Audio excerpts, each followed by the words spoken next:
ছিনতাই, তারপরে হচ্ছে মারামারি, ছোট ছোট বাচ্চা তাদের কিন্তু এখন আমরা এখন পথে ঘাটে বিভিন্ন কিশোর গ্যাং দেখতে পাই রাঙামাটিতে। ধন্যবাদ সবাইকে। আপনারা ওগুলো দেখেন, মাদক কোথেকে আছে, মাদক চলাচল। সম্পাদক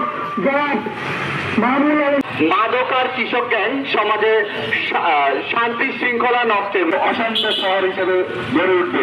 তাই রাঙামাটিকে শান্তিপূর্ণ রাখার জন্য, রাঙামাটিকে নিরাপদ শহর রাখার জন্য অবশ্যই মাদকের বিরুদ্ধে ব্যবস্থা নিতে হবে।